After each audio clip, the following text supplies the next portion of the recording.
보시는 말씀은 누가복음 말씀입니다. 누가복음 13장 말씀 보겠습니다. 누가복음 13장 1절부터 9절까지 말씀입니다. 신약성경 117페이지쯤에 있습니다. 누가복음 13장 1절부터 9절까지 말씀, 저희가 한 절씩 교독하겠습니다. 1절부터 제가 먼저 읽겠습니다. 그때 마침 두어 사람이 와서 빌라도가 어떤 갈릴리 사람들의 피를 그들의 제물에 섞은 일로 예수께 아뢰니, 갈릴리 사람들이 이같이 해받음으로 다른 모든 갈릴리 사람보다 죄가 더 있는 줄 아느냐? 너희에게 이르노니 아니라 너희도 만일 회개하지 아니하면 다 이와 같이 망하리라. 또 실로암에서 망대가 무너져 치어 죽은 18사람이 예루살렘에 거한 다른 모든 사람보다 죄가 더 있는 줄 아느냐? 너희에게 이르노니 아니라 너희도 만일 회개하지 아니하면 다 이와 같이 망하리라. 이에 비유로 말씀하시되 한 사람이 포도원에 무화과 나무를 심은 것이 있더니 와서 그 열매를 구하였으나 얻지 못한지라.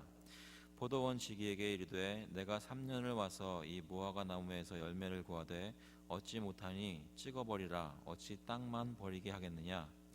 대답하여 이르되 주인이여 금년에도 그대로 두소서. 내가 두릅하고 거름을 주리니 이후에 만일 하시겠습니다. 이후에 만일 열매가 열면 좋거니와 그렇지 않으면 찍어버리소서 하였다 하시니라. 아멘. 여러분은 우리 주위에서, 세상에서 일어나는 재난들을 보면 어떤 생각을 가지게 되십니까? 비바람이 몰아치고 집이 물에 잠기는 그런 장면들을 텔레비전에서 보면 마음에 혹시 저거 어떡하나 하고 공감하시고 마음에 불쌍한 느낌을 가지시나요? 아니면 혹시 뉴스를 하도 많이 봐서 저희 마음이 좀 이렇게 그런 것에 그렇게 놀라지 않게 되는 좀 둔하여진 그런 마음입니까? 한국 뉴스를 오랜만에 어제 봤는데요. 태풍도 있었고 지진도 아까 기도했던 대로 여진이 아직까지 계속 있고, 근데 그 경주에 사는 시민을 이렇게 인터뷰하는 장면이 나왔는데 소리만 나면 무서워서 잠을 못 이룬다고 합니다. 그리고 그분 한 젊은 분이 말씀하시는데 이렇게 작은 거 계속되다가 어느 날 갑자기 큰 게 또다시 터질까봐 마음에 불안해한다고 하셨습니다. 그런 말을 들으면서 저의 마음에는 어떠한 그런 좀 경각심이나 또는 그분들을 생각하면서 마음에 안타까워하는 마음이 있는지, 솔직히 고향이고 하지만 멀리 떨어져 있기 때문에 이렇게 막 실감이 나지는 않았던 것 같습니다. 여러분은 어떠십니까? 그 뉴스 듣다가 그 다음에 또 보니까 그 삼성 전화기 노트 7이 불나는 그런 게 보이면서 오히려 더 그게 실감 나더라고요. 왜냐하면 저희는 그걸 여기서 쓰고 있으니까, 쓰고 있는 사람들이 있으니까요. 왜 이런 말씀을 드리냐면, 저희가 주변에 여러 가지 재난 재해들이 일어나는 것을 보는데 그것에 대해서 어떻게 느끼고 해석하고 또 마음에 받아들이는지를 좀 묻고 싶어서였습니다. 왜 그러냐면 오늘 본문에 보니까 여기 13장 1절에 그때 마침 두어 사람이 와서 빌라도가 어떤 갈릴리 사람들의 피를 그들의 제물에 섞은 일로 예수께 아뢰니라고 적혀 있습니다. 빌라도는 잘 아시는 대로 로마에서 보낸 총독입니다. 그런데 빌라도가 유대 사람들을 다스리면서 어떤 갈릴리 사람들의 피를 그들의 제물에 섞은 일이 있었다고 합니다. 이 사건은 다시 말해서 풀어서 얘기하자면 갈릴리에 사는 사람들이 이제 제사를 드리고 있는데 아마 유월절 제사였던 것 같습니다. 그런데 그들이 제사를 지낼 때 그때 빌라도가 그 사람들을 핍박하고 죽여서 그들의 피가 제물에 떨어진 그런 일을 묘사하고 있는 것이죠. 이 사건을 두어 사람이 와서 예수님께 아뢰었습니다. 왜 이런 일을 예수께 아뢰었을까? 여러 가지 생각할 수 있겠지만 한 가지 아마도 이런 의도였을 것이다 라고 생각되는 것은 오늘 읽었던 13장 위에 보시면 12장 말씀이 있는데요. 12장 말씀을 보시면 계속해서 예수님께서 경고하시고 재앙이 있을 것이다 말씀하시는 것들이 많이 나옵니다. 보시면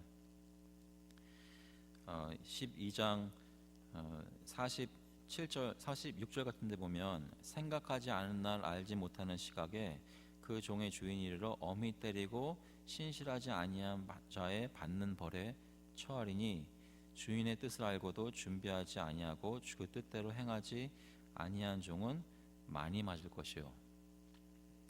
또 그 다음 문단을 보시면 49절에 내가 불을 땅에 던지러 왔노니 이 불이 이미 붙었으면 내가 무엇을 원하리요. 또 51절에 내가 세상에 화평을 주려고 온 줄로 아느냐 내가 너에게 노니 아니라 도리어 분쟁하게 하려 함이로라. 그리고 또 그 다음 문단을 보시면 56절에 외식하는 자여 너희가 천지의 기상은 분간할 줄 알면서 어찌 이 시대는 분간하지 못하느냐. 그리고 58절 59절에 내가 너를 고발하는 자와 함께 법관에 갈 때 길에서 화해하기를 힘쓰라. 그가 너를 재판장에게 끌어가고 재판장이 너를 옥졸에게 넘겨주어 옥졸이 옥에 가둘까 염려하라. 내게 이르노니 한 푼이라도 남김이 없이 갚지 못 아니하고서는 결코 거기서 나오지 못하리라 하시니라.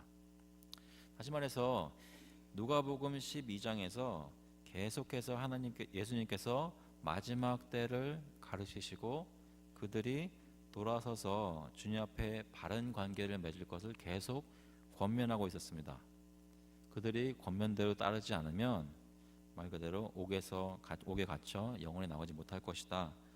또 많이 맞을 것이다. 이런 경고들을 하고 있었습니다. 그런데 그때 마침 두어 사람이 와서 갈릴리 사람들이 당한 재난을 예수님께 얘기했다는 것이죠. 아마도 동기는 예수님이 이렇게 재앙을 얘기하고 경고하는 말씀들을 하니까 그들의 마음이 조금 불편했던 것 같습니다. 여러분들은 누가 설교 시간에 어떤 목사님이 설교 시간에 막 재앙 얘기하고 지옥 얘기하고 그런 얘기 막 하면 기분이 좋으세요, 나쁘세요? 그런 메시지를 듣고 싶으세요, 안 듣고 싶으세요?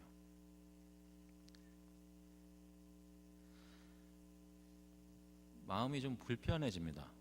그렇지 않습니까? 불편하지 않다면 잘 안 듣고 계신 거죠. 그건 정말 그렇습니다.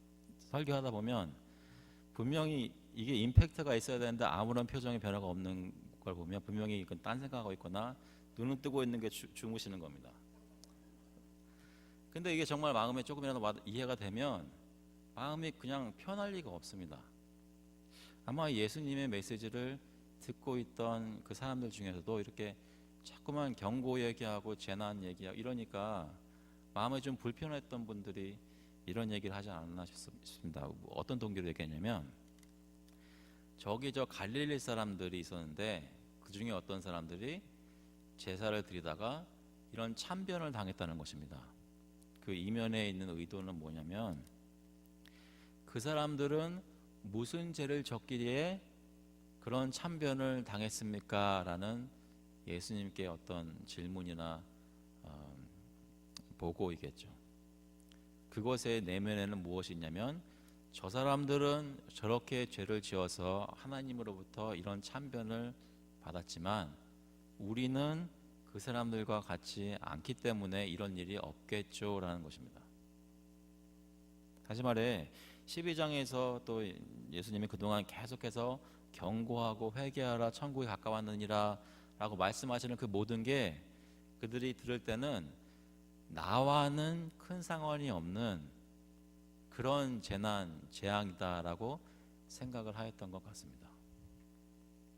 그래서 처음에 제가 질문 드릴 때 여러분 어떤 재난이나 재해를 맞은 사람들을 뉴스를 통해서 보면 여러분 마음에 어떤 생각이 드시냐는 것입니다. 이게 정말 여러분 피부에 와닿는 나도 깜짝 놀라는 그런 일입니까? 아니면 그런 일이 있었나 보네 라는 일입니까?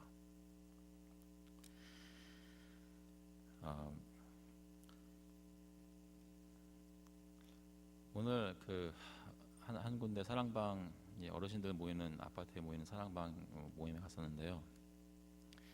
지난 주말에 파킹lot 세워놨던 차들이 이렇게 피해를 얻었다고 합니다. 어떤 못된 사람이 와서 창문을 다 깨부수고 뭐 이렇게 훔쳐가려고 하는 그런 것 때문에 5대가 그런 피해를 봤다 그래요. 근데 그렇게만 얘기하시는데 제 마음에 요동침이 없었습니다. 일단은 제 차가 아니고요. 제가 사는 지역도 아니고,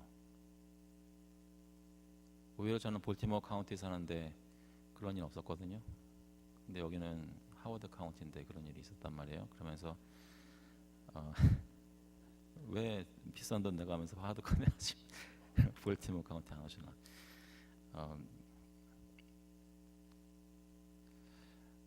만약에 내 차가 그렇게 됐다면 어떻게 생각이 됐을까 한번 생각해 봅니다. 여러분은 주위 사람, 교회 사람들이 차 사고 났다는 얘기 들으면 이렇게 피부에 막 느껴지세요? 어떤 분이 병이 들고 암에 걸려서 갑자기 투병하게 되었다. 어느 날 갑자기 이멀전시에 들어가서 큰 수술을 받게 되었다는 말을 들을 때 여러분 어떠십니까?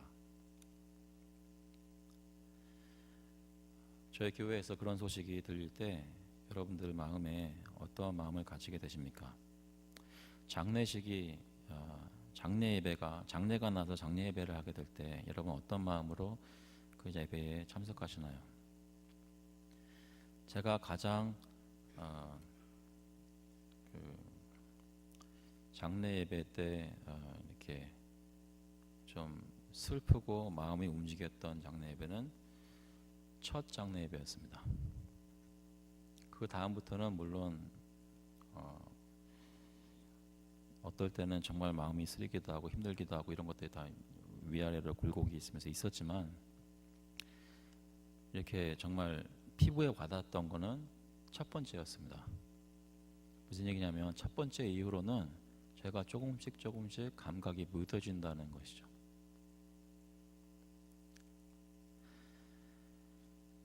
그런데 우리 주위에 이런 일들을 일어나게 허락하신 분은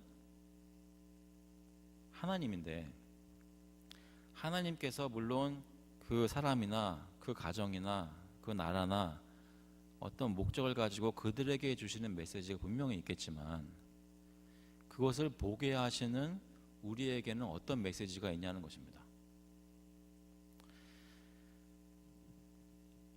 예수님께서 자신에게 이런 두어 사람이 와서 한 이런 얘기를 하는 그 두어 사람을 보고 그들에게 뭐라고 말씀하시냐면 2절에 대답하여 이르시되 너희는 이 갈릴리 사람들이 이같이 해 받음으로 다른 모든 갈릴리 사람보다 죄가 더 있는 줄 아느냐.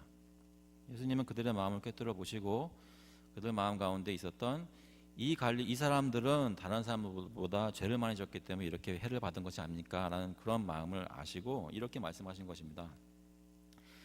이 해를 받은 갑자기 제사들에다가 죽음을 만난 그 갈릴리 사람들하고 그렇지 않은 갈릴리 사람들하고 죄의 경중에 차이가 있는 것이 아니라는 것입니다. 해를 받은 갈릴리 사람들이나 해를 받지 않은 갈릴리 사람들이나 다 죄가 있는 것은 마찬가지라는 것이죠. 갈릴리 사람만 그런가? 그런 것이 아닙니다. 4절에 보면 또 실로암 망대에서 망대가 무너져 치어 죽은 18사람이, 그 두어 사람이 와서 예수님 들으셨어요? 뉴스가 있습니다 라고 말했던 게 좀 무색할 정도로 예수님은 또 다른 것도 다 알고 예수님은 이미 다 알고 계십니다. 실로암에서 망대가 무너져 치어 죽은 18사람은 예루살렘에 있는 사람들이겠죠. 예루살렘에 거한 다른 모든 사람보다 죄가 더 있는 줄 아느냐? 그렇지 않다는 것입니다. 망대에 깔려 죽은 사람이나 망대에 깔려 죽지 않은 예루살렘 사람들이나 다 죄의 경중에 차이가 있는 것은 아니라는 것입니다. 그렇지만 한 가지 이 사건을 들으면서 보고 듣는 사람들이 가져야 하는 생각은, 아유 저 사람들은 왜 저렇게 됐나 라는 생각이 아니라 자기 생각을 해야 한다는 것입니다. 여기 보면 3절에도 너희에게 이르노니 아니라 너희도 만일 회개하지 아니하면 다 이와 같이 망하리라. 5절에도 너희에게 이르노니 아니라 너희도 만일 회개하지 아니하면 다 이와 같이 망하리라 라고 말씀하십니다. 모든 재난이 죄 때문에 일어나는 것은 결코 아닙니다. 때로는 저희가 어떤 사람이 병들었다고 했을 때 그 사람 죄졌나 보네 라고 생각하는 오류를 범할 때가 있습니다. 그런 것이 절대로 아닙니다. 그런데 죄를 짓고 하나님을 무시하고 자기 마음대로 하는 사람들이 받아야 할 심판은 반드시 있다는 것입니다. 그리고 그 죄인이 받아야 할 심판이 있는데 받지 않고 있는 것은 심판을 받을 사람이 아니어서가 아니라 하나님께서 그냥 잠시 참고 계시다는 것이죠. 그래서 모든 사람에게 받아야 할 만한 심판을 한꺼번에 다 내리시는 것이 아니라 어떤 사람들에게만 내리시는 적이 있다는 것입니다. 근데 그것을 보고 알게 된 사람들은 하나님이 그들에게 주시는 메시지는 뭐냐면, 너희도 이렇게 망대에 깔려 죽거나 갑자기 제사 드릴 때 죽음을 당해 마땅한 죄인인 것을 깨달아야 한다는 것입니다.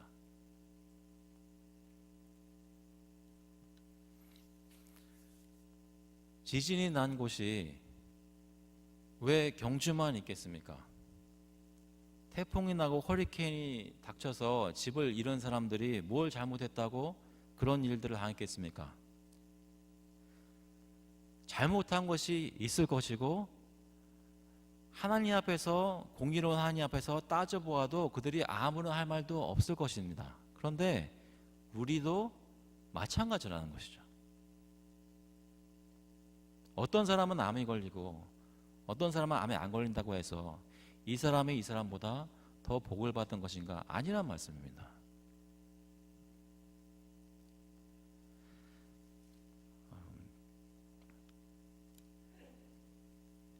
저 사람들은 죄인이고 재앙을 받아 마땅하고 우리는 그렇지 않고 하나님이 벌 주시면 안 되는 사람이라는 것이 아니라는 것입니다. 모든 사람들이 회개하지 않으면 다 결국 망할 것입니다. 이 사건들은 그것을 경고하는 것이죠. 로마서 2장 1절에 보시면, 그러므로 남을 판단하는 사람아 누구를 막론하고 내가 핑계하지 못할 것은 남을 판단하는 것으로 내가 너를 정죄함이니 판단하는 내가 같은 일을 행함이니라. 저희도 같은 마음으로 주님의 명령을 무시하고 불순종한 일들이 많았다는 것입니다. 로마서 2장 9절에 보면 악을 행하는 각 사람의 영에는 환난과 곤고가 있으리니 먼저는 유대인에게요 그리고 헬라인에게며 선을 행하는 사람에게는 영광과 존귀와 평강이 있으리니 먼저는 유대인에게요 그리고 헬라인에게라. 이는 하나님께서 외모로 사람을 취하지 아니하심이라. 영어로 말하면 God is not a respecter of persons 그러잖아요. 그런 말 들어보셨죠? 이제 미국 오래 사셨으니까 많이 들어보셨을 겁니다. 제가 처음 그 말을 듣는 때는 언제였냐면 제가 대학생 때 저희가 뉴저지에 살았습니다. 체리힐이라는 동네로 90년도에 이민을 왔는데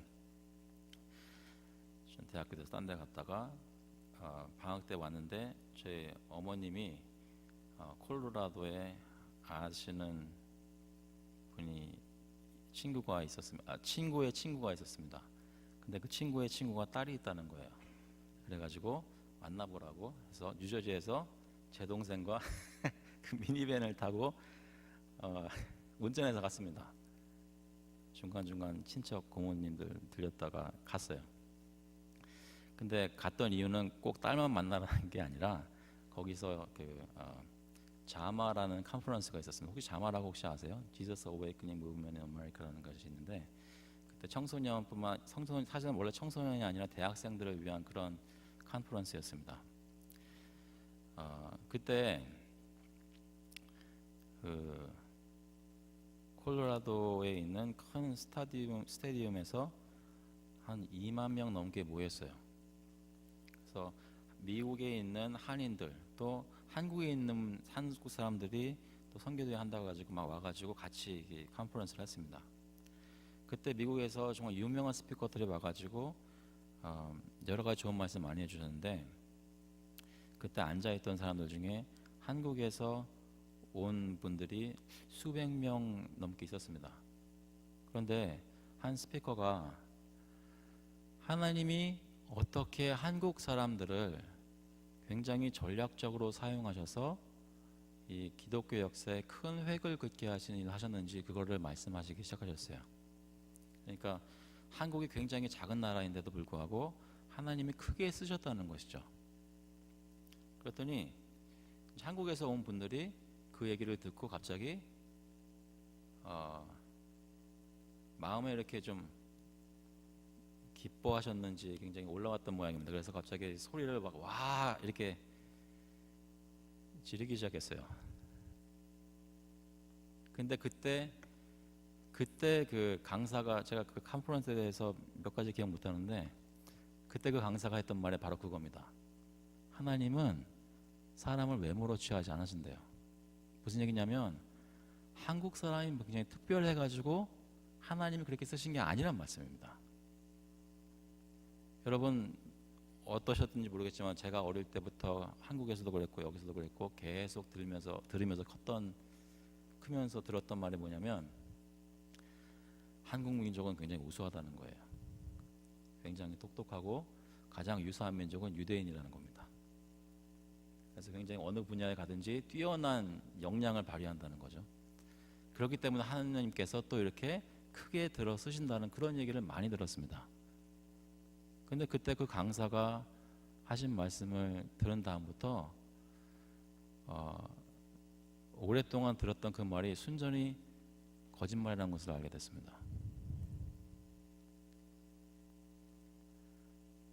저희가 잘생기거나 똑똑하거나 착해서 하나님께서 쓰신 것이 아니라는 말씀입니다. 저는 미국에 처음 왔을 때 한국 사람이기 때문에 자긍심을 가지고 한국 여자들이 가장 이쁘다고 생각했던 것이 있었는데 아니더라고요. 저는 동남아시아 애들은 굉장히 못생긴 애들인 줄 알았어요. 근데 아니더라고요. 흑인들이 굉장히 못생긴 줄 알았어요. 근데 그 동네 가서 살아보니까 아니더라고요.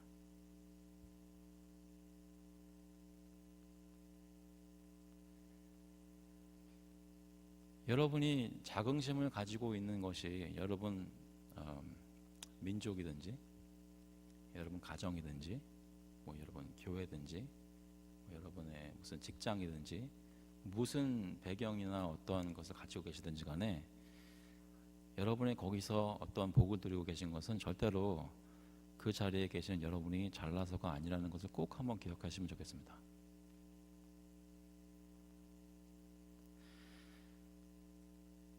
하나님께서 외모로 사람을 취하지 않으시고 유대인이든 헬라인이든 악을 행하는 사람에게는 환난과 권고가 있고 선을 행하는 사람에게는 영광과 존귀와 평강이 있습니다. 그래서 그 두어 사람이 가진 그런 오해를 풀기 위해서 이렇게 가르치시고 6절에 보면은 예수님께서 적극적으로 그것을 가지고 또 가르치십니다. 보면 이에 비유로 말씀하시되 한 사람이 포도원에 무화과 나무를 심은 것이 있더니 와서 그 열매를 구하였으나 얻지 못한지라. 일단 마음에 탁 들어오는 거는 왜 포도원에 무화과 나무를 심나? 라는 것일 수 있는데요. 찾아보니까 그런 일들이 있었답니다. 그거는 큰 이제 문제거리가 아닙니다. 근데 중요한 거는 그 무화과 나무를 심게 한 사람이 그 사람이 무화과 나무에게 와서 열매를 구했다는 것이죠. 7절에 보면 포도원 지기에게 이르되 내가 3년을 와서 이 무화과 나무에서 열매를 구하되 얻지 못하니 찍어버리라. 어찌 땅만 버리게 하겠느냐. 그러니까 오랫동안 기다린 것입니다. 이게 실제로 무화과 나무를 심은 지 3년인지 아니면 무화과 나무를 심은 다음에 3년 지난 다음에 정결하게 된 다음에 그 다음에 3년인지 여러 가지 논란이 있지만 그것은 중요한 것이 아닙니다. 중요한 거는 지금 무화과 나무 주인이 열매를 바란 지 오래되었다는 것입니다. 근데 아무리 기다려도 열매가 나지 않았다는 것이죠. 그래서 포도원 지기에게 왜 이것을 그냥 두고 있느냐, 찍어버리라, 어찌 땅만 버리게 하겠느냐라고 이제 무화과 나무가 곧 있으면 이제 죽게 되었습니다. 그때 그 포도원 지기가 이렇게 얘기합니다. 8절에 보면 대답하여 이르되 주인이여 금년에도 그대로 두소서. 내가 두릅하고 거름을 주리니 이후에 만일 열매가 열면 좋거니와 그렇지 않으면 찍어버리소서 하였다 하시니라. 당장 찍혀버려져야 되는데 포도원 지기가 막은 것입니다. 그동안 자기가 한 일이 아까워서인지 어떤 동기인지는 알 수 없지만 1년만 더 해보자는 것이죠. 내가 예전보다 더 열심히 두릅하고 거름져가지고 이제는 정말 양심이 있는 나무라면 열매를 맺지 않으면 안 될 그런 상황으로 1년 동안 내가 정말 열심히 일해보겠습니다 한 거예요. 그래도 열매가 없으면 내가 먼저 찍어버리겠습니다라는 겁니다.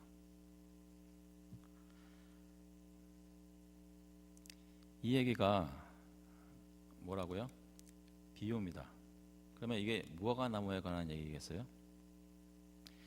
두어 사람이 예수님께 와서 저 사람들은 하면서 자기 자신을 살짝 빼고 다른 사람들을 정죄하던 유대인들에게 예수님께서 그들의 눈을 바라보면서 얘기하신 것입니다. 너희가 회개하지 않으면 너희 택한 민족이라고 하는 너희 유대인들도 망하리라라는 것입니다. 회개해서 열매를 맺어야 한다는 것입니다.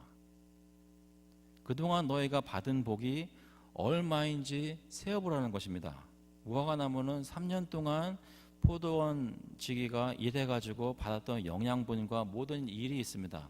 이스라엘을 보면 로마서 9장 4절에 이렇게 얘기합니다. 그들은 이스라엘 사람이라 그들에게는 양자됨과 영광과 언약들과 율법을 세우신 것과 예배와 약속들이 있고 조상들도 그들의 것이요 육신으로 하면 그리스도가 그들에게서 나셨으니 그는 만물 위에 계셔서 세세의 찬양을 받으실 하나님이시니라. 하나님께서 세상 모든 민족 중에 이스라엘 백성들을 택하시고 그들에게 스스로 나타나셔서 자신의 도를 가르치시고 율법을 주시고 하나님께서 정말 다른 민족들은 경험할 수 없는 그런 은혜들을 무한하게 베푸셨습니다. 그런데 그러한 은혜를 엄청나게 많이 받은 사람들이 주님 앞에 나와 열매를 맺는 것이 아니라 다른 사람들을 정죄하고 있다는 것이죠. 열매는 없고. 신명기 7장 7절에 보면 이렇게 말씀하십니다. 모세를 통해서 말씀하시는데 여호와께서 너희를 기뻐하시고 너희를 택하심은 너희가 다른 민족보다 수요가 많기 때문이 아니니라. 너희는 오히려 모든 민족 중에 가장 적으니라. 여호와께서 다만 너희를 사랑하심으로 말미암아 또는 너희의 조상들에게 하신 맹세를 지키려 하심으로 말미암아 자기의 권능의 손으로 너희를 인도하여 내시되 너희를 그종 되었던 집에서 애굽 왕 바로의 손에서 속량하셨으니. 이스라엘 백성이 택함 받고 구원받은 것은 그들이 잘나서가 아니라 하나님이 스스로 아무런 조건 없이 그들을 사랑하시고 그들 조상에게 아무런 조건 없이 하나님께서 스스로 맺어둔 언약을 지키기 위해서 이스라엘 백성들에게 율법도 주시고 이방 민족의 손에서 구원해 주시고 지금까지 돌보아 오셨다는 것입니다. 원래 적용해 가서 얘기를 드려야 되는데 자꾸만 생각이 나서 말씀 못 드릴 수가 없는 게 뭐냐면, 저희가 그렇습니다. 여러분, 저희라고 할 때 한국 사람들이, 한국 교회든 저희 교회든 저희 가정이든 어떤 레벨로 보시든지 간에 저와 여러분이 하나님한테 엄청난 은혜를 많이 받았다는 것입니다. 근데 이 정도로 은혜를 받았으면 주님 앞에 나와서 이제 회개하고 열매를 맺어야 되는데, 열매는 안 맺고 계속 남 탓하고 다른 사람들 아래로 보고 비방하고 판단하고, 그러면서 하나님 앞에 와서 기도할 때는 나는 안 그렇죠 하나님, 또는 그 마음을 가지고 어떤 기도를 하냐면 우리에게 복을 내려주시옵소서 라고 기도한다는 것입니다. 여러분이 하나님이라면 복 내려주시겠어요?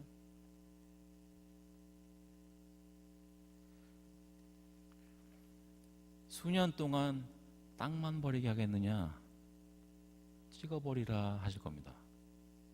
근데 누가 맡고 있어요? 포도원 시기가 맡고 있는 겁니다. 금년만 기다려 주십시오. 내가 예전보다 훨씬 더 큰 은혜를 베풀면 이들이 그러면 열매를 맺을 거 아닙니까? 기다리고 계시는 예수님의 음성이 혹시 들으십니까?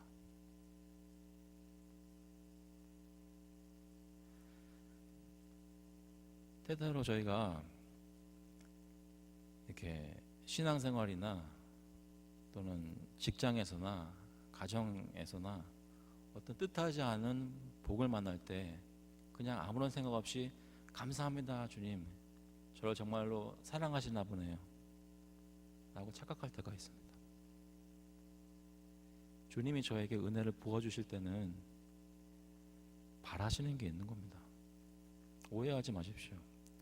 주님이 어떤 대가를 바라고 은혜를 베풀어 주시는 것이 아닙니다. 하지만 주님이 선하게 만드신 백성에게는 하나님의 영광을 있는 그대로 나타내도록 주님이 당연히 기대하시는 열매들이 있습니다.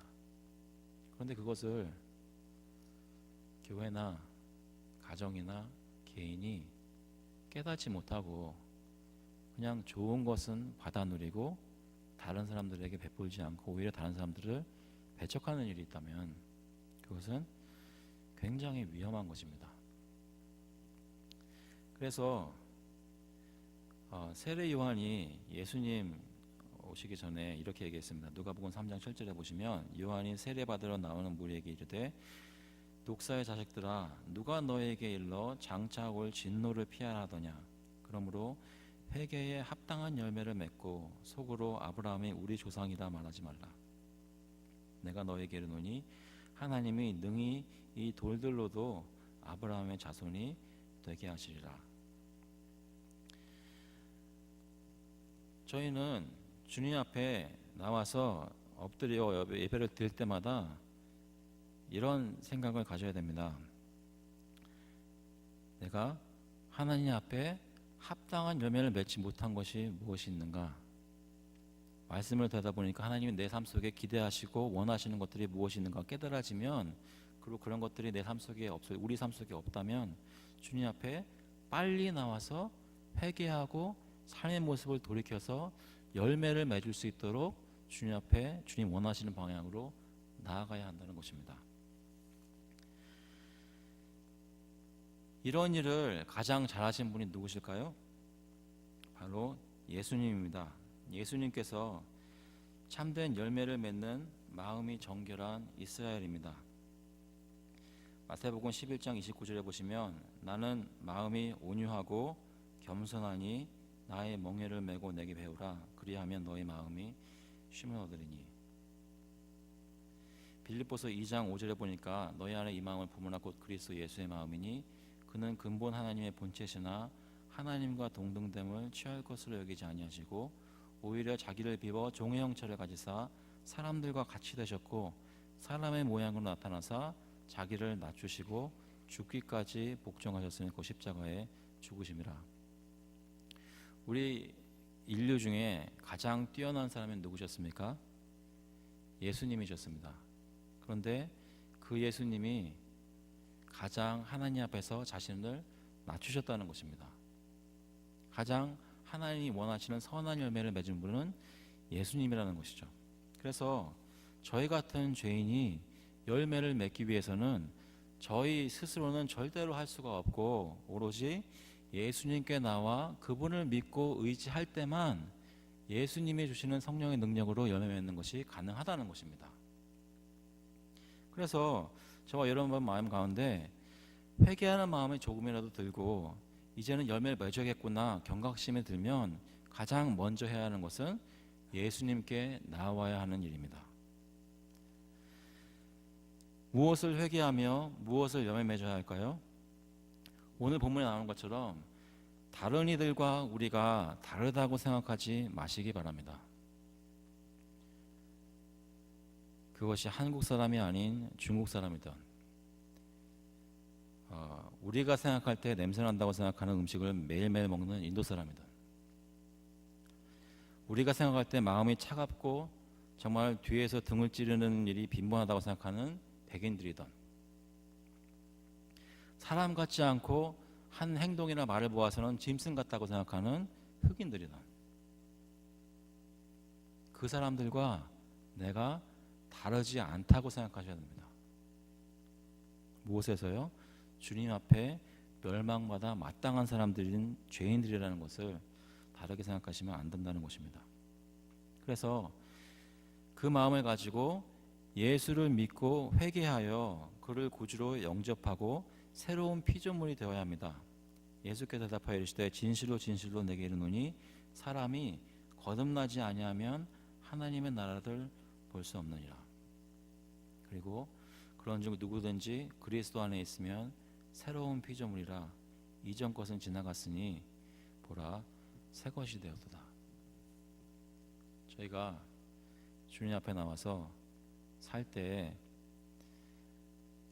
태풍이 났네요, 허리케인이 덮쳤네요, 지진이 일어났네요 할 때 마음에 진심으로 그들을 위하고 그들을 위해서 기도할 수 있는 마음을 가지려면 예수 그리스도를 영접하여 새로운 피조물이 되어야만 합니다.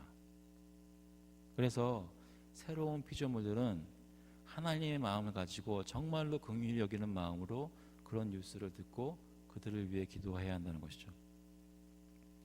그리고 예수님께서 자기를 십자가에 낮추어서 죽으셨던 것처럼 우리도 그 마음을 품고 우리 자신을 희생하여 남을 위해 사는 것이 필요합니다. 겸손한 마음이 필요하다는 것입니다.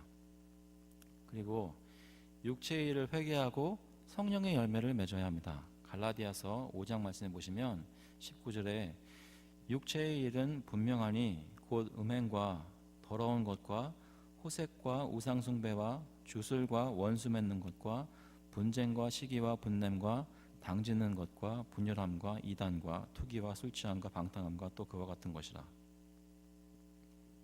아까 말씀드렸던 오후에 사랑방 가서 다 어르신들 앉아 계시고 제가 사랑해야 됩니다라고 메시지였기 때문에 혹시 여러분 중에서 싸우시는 분 없습니까? 하고 여쭤봤더니 우리는 그런 사람들 없대요.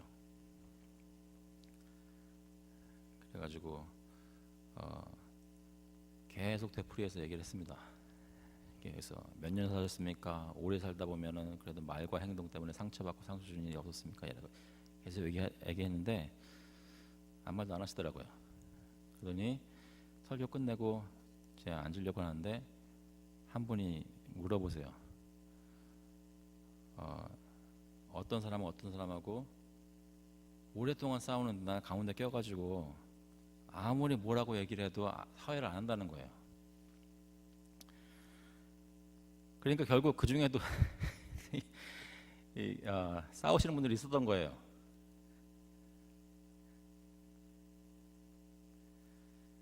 갈라디아서 5장 19절 말씀을 읽을 때 그것이 나와 상관이 없는 내 삶에 있지 않는 거라고 생각하지 마시기 바랍니다. 저희 가운데 원수 맺는 것과 분쟁과 시기가 있습니다. 그 얘기는 뭐예요? 우리 가운데 음행과 더러운 것과 호색함도 있다는 것입니다. 저희가 주님 앞에 나와 회개할 거리가 없어서 회개하지 않고 있는 것이 아니라는 것입니다. 그런데 이런 일을 하는 자들은 하나님 나라를 유업을 받지 못할 것이라고 말씀하셨습니다. 그리고 그 반대로 22절에 보시면 오직 성령의 열매는 사랑과 희락과 화평과 오래 참음과 자비와 양선과 충성과 온유와 절제니 이와 같은 것을 금지할 법이 없느니라. 주님께서 원하시는 성령의 열매들이 있다는 것입니다.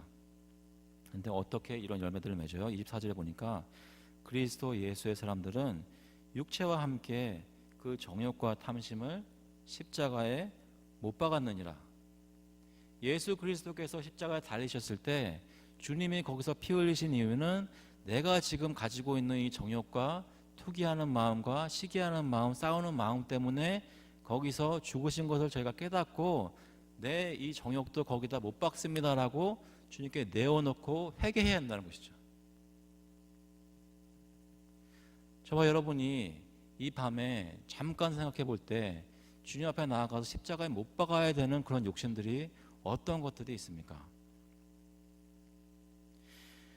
만일 우리가 성령으로 살면 또한 성령으로 행할지니 헛된 영광을 구하여 서로 노엽게 하거나 서로 투기하지 말지니라. 크리스천들에게 하시는 말씀입니다. 저와 여러분이 주님께 나와 회개해서 풍성한 열매를 맺을 수 있기를 간절히 소원합니다. 특별히 제 눈을 사로잡은 한 가지가 있었는데요. 고린도 후서 10장 1절에 보면 너희를 대면하면 유순하고 떠나 있으면 너에게 대하여 담대한 나 바울은 이제 그리스도의 온유와 관용으로 친히 너희를 권하고 라는 말씀이 있습니다. 저와 여러분이 그리스도의 온유와 관용으로 서로를 대할 수 있기를 바랍니다. 나보다 못한 사람이나 내가 생각할 때 잘못했다고 생각하는 사람들을 만나거나 대할 때 그리스도의 온유와 관용으로 대할 수 있기를 바랍니다. 그래서 마음속에 따질 것도 많고 여러 가지 맺혀 있는 게 많지만 그것으로 대하는 것이 아니라 그리스도의 온유로 그 사람을 대하며 그와 내가 함께 주님께 나와 우리들의 이슈를 풀어나갈 수 있는 자리가 생겨날 수 있도록 그리스도의 온유와 관용으로 서로를 대할 수 있기를 바랍니다. 그럴 때 저희 가운데 풍성한 열매를 맺는 무화과 나무들이 많이 자라날 수 있기를 주님의 이름으로 축원합니다. 같이 한번 기도하시겠습니다. 하나님 아버지, 주님께 나와서 저희 자신을 내어놓고 또 돌아보고 기도할 때 저희의 온갖 더러운 정욕과 불순종하는 것과 시기하는 것들이 중화등처럼 눈앞에 지나갈 때가 너무나 많이 있습니다. 하지만 저희들이 평소에 이런 것들을 그냥 가리고 아무렇지도 않은 듯 어떤 덮개를 씌워놓고 주님께서 저희 삶 속에 여러 가지 메시지를 주시는데 깨닫지 못하고 주님의 경고를 무시하며 살 때도 너무나 많이 있습니다. 저희들을 불쌍히 보시고 저희 눈을 뜨게 하셔서 저희 삶 속에 있는 여러 가지 육체의 일들을 현저하게 보이는 육체의 일들을 주님 앞에 나와 회개하고 버릴 수 있도록 하시고 주님 앞에 나와 성령의 열매들을 맺을 수 있도록 주님 인도하여 주셔서 특별히 교회 안에서 또 각 가정마다 가까운 사람들끼리 대할 때 서로를 대할 때 그리스도의 온유와 관용으로 대할 수 있도록 하시고 예수 그리스도께서 우리를 모든 죄를 용서하셨던 것처럼 서로를 용서하는 마음으로 사랑할 수 있도록 주님께서 인도하여 주셔서 저의 힘이 아니라 그리스도 안에서 성령님께서 주시는 힘으로 이것을 감당할 수 있도록 주님께서 저희를 인도하여 주셔서 감사드리면서 예수 그리스도의 이름으로 기도합나이다. 아멘.